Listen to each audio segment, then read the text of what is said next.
Olha, pessoal, está havendo, na minha opinião, uma alteração profunda na correlação de forças. Primeiro, a gente está indo para as ruas com muito mais força. O dia 8 de março foi uma vitória, grandes mobilizações das mulheres brasileiras. O dia 15, então, não se fala. Não foram só os militantes de esquerda que foram para as ruas.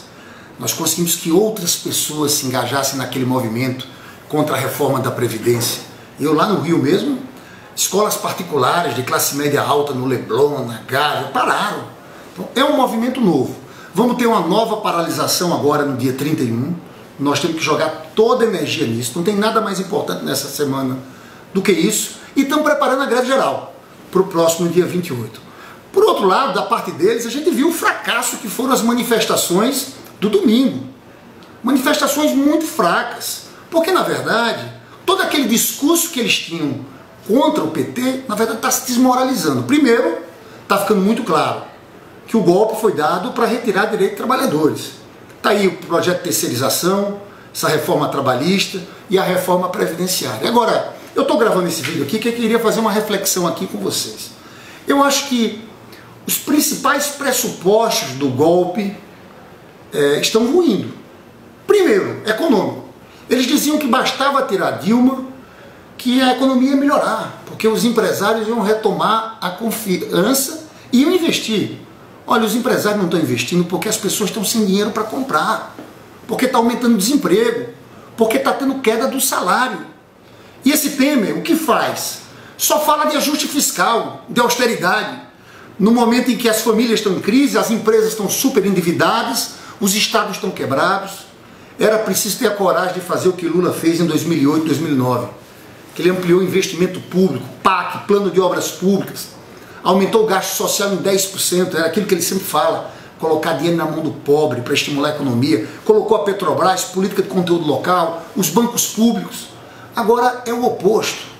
O Temer, inclusive, acabou com essa política de conteúdo local e o BNDES não serve para nada agora, devolveu 100 bilhões ao governo federal. Então, o primeiro ponto que era da economia.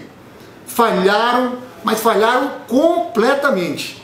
E não tem jeito, com essa política aí de reforma da Previdência, eles vão agravar esse quadro, porque essa reforma da Previdência é para tirar dinheiro da mão dos mais pobres.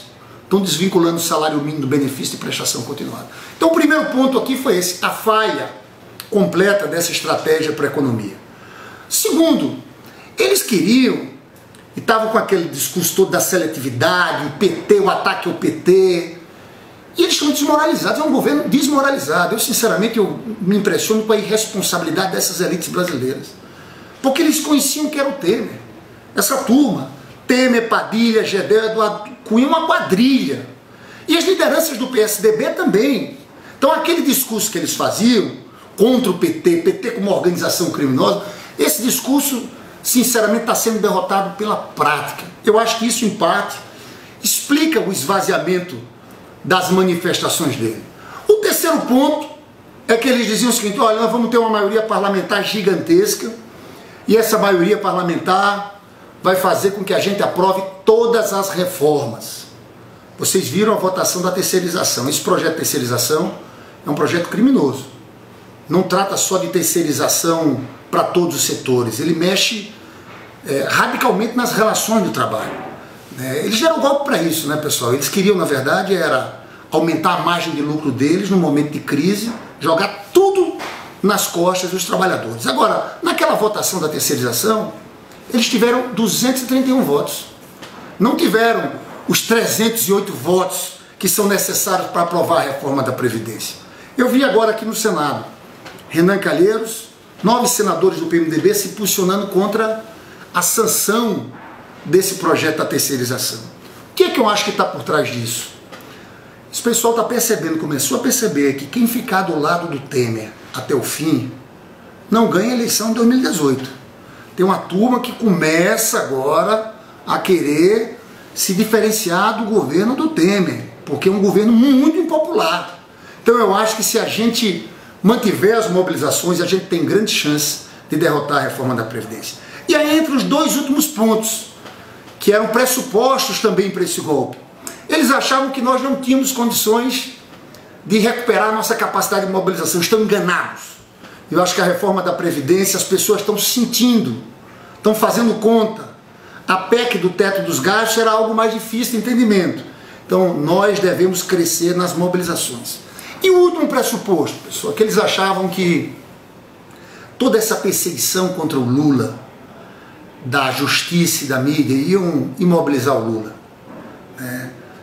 Afinal, nos últimos 8 meses no Jornal Nacional foram 14 horas contra o presidente Lula, contra a dona Marisa, contra a sua família.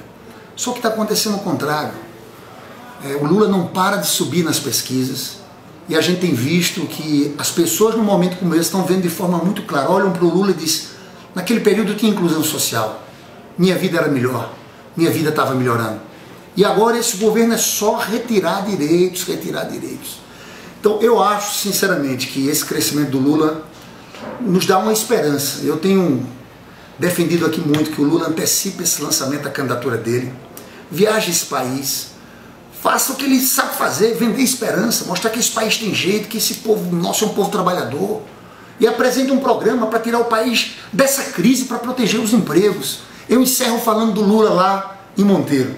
Teve uma hora do discurso que ele disse o seguinte, olha, esses doutores que estão aí do PSDB no governo do Temer, eles sabem que o problema da reforma da Previdência você resolve com crescimento econômico, com formalização de emprego.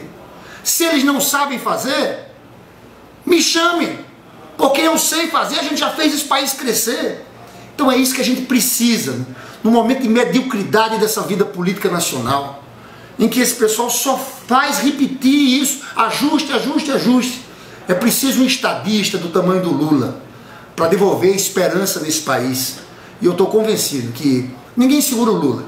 Eu acho que agora o fundamental, pessoal, é a gente ir para as ruas com força. Nós vamos derrotar esse golpe e nós vamos novamente fazer esse país crescer, melhorando a vida do nosso povo. Então, todas as ruas com força na próxima sexta-feira do dia 31. O dia 31 tem que ser maior ainda do que o dia 15.